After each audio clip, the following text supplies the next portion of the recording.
Hey YouTube, it's Travis, the Pagan Scholar, here with the book review. Remember, I do those. But before I get to the book review, I have some exciting, wonderful products to show you from Nadia. Nadia sent me a belated birthday present and a belated housewarming present.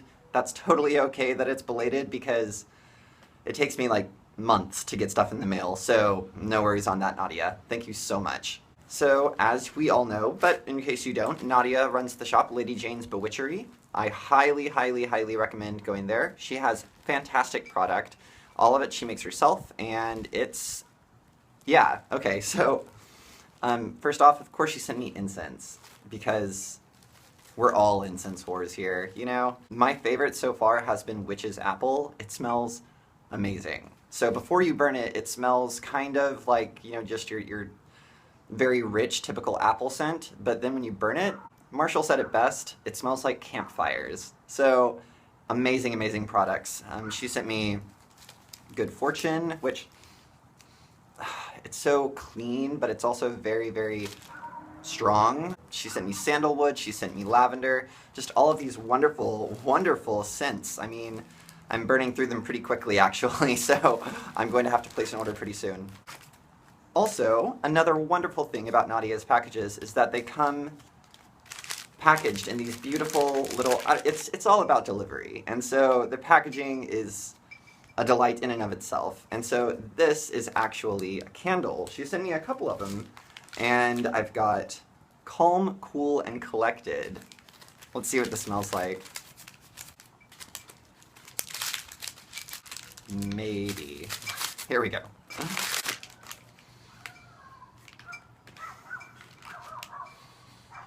It smells like... this is not to degrade the scent of the candle, but it smells like laundry. And laundry always has this tranquil, calm, clean scent. And it's actually one of my favorite scents. And then the color, it just does not compare. It is so wonderful, so clean, so sharp, and fantastic products. She also sent me Summer Magic. Yeah, that does smell like summer. It's got a lot of floral notes in it, but it's not that light spring scent. It's that really robust, strong, sexy, romantic summer scent. Yeah, this is June. This is wonderful. Oh man. And again, those wonderful, beautiful colors. I'm not sure if you're catching all of this. It is an overcast day, but there's some sunshine coming through. She has also sent me this lovely sage stick with lavender, and I'm assuming lemongrass, I'm pretty sure.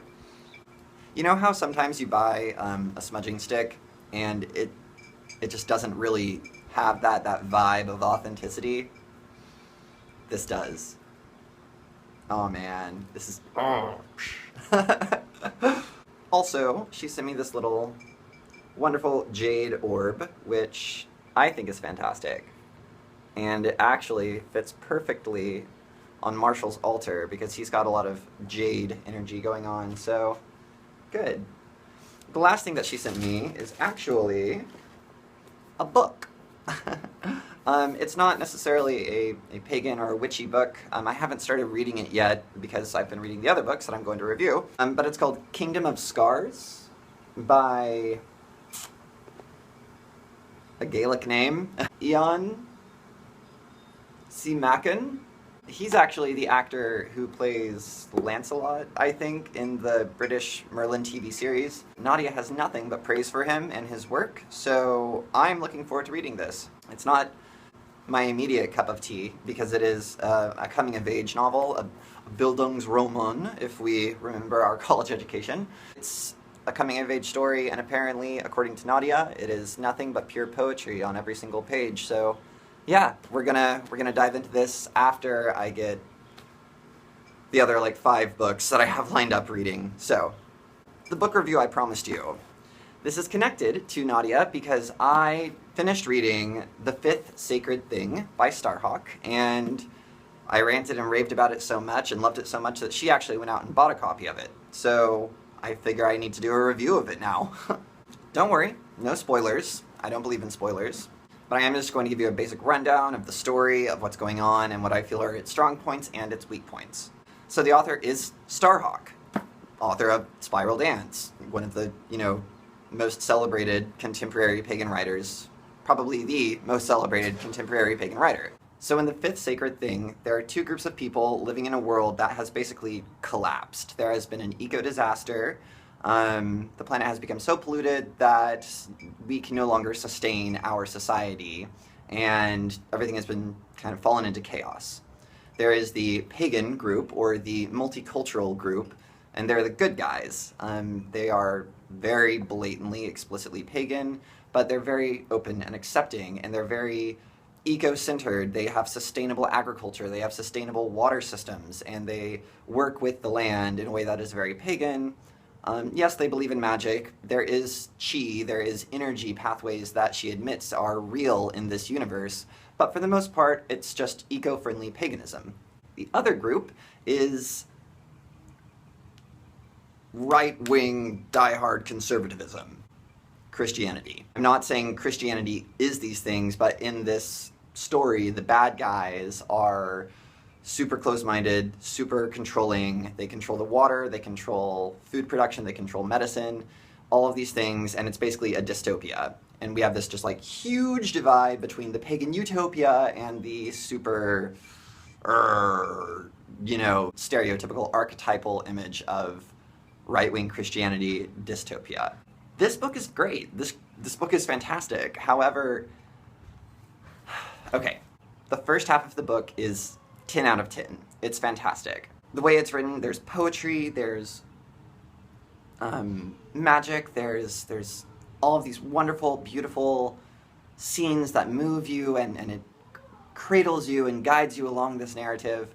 And it's a little bit slow, but it's made up for over and over and over again by just how wonderful it is. Second half of the book. It's not bad. It's just Starhawk doesn't pull any stops. There are trigger scenes. It's just a very visceral and difficult to read narrative, the second half. The end, I'm not going to give it away, but the end is... It left me wanting a little bit more. If I were judging the second half of the book by itself, I would give it 5. So, coming together, I give this book a 7.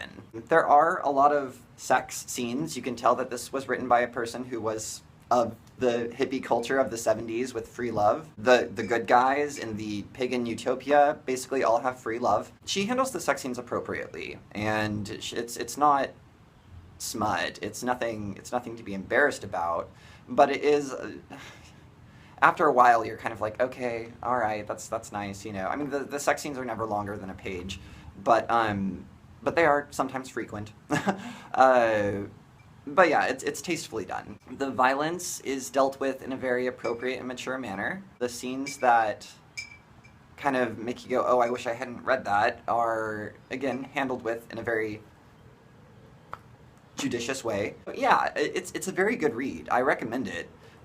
It's just, there's a couple scenes in there that it's gonna be like, ouch, that hurts me. So, 7 out of 10, it's a fantastic read. I really do recommend it. It is fiction, and it is an easy read. It's not dry academic writing that I usually read, so I got through the first half of it in, like, a couple days.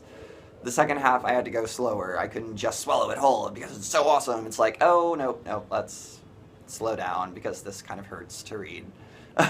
But the characters are phenomenal. My favorite character is the Melissa.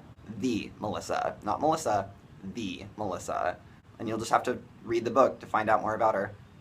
Alright guys, I hope that you've enjoyed this video. Thanks for watching, and as always, merry meet, merry part, and merry meet again.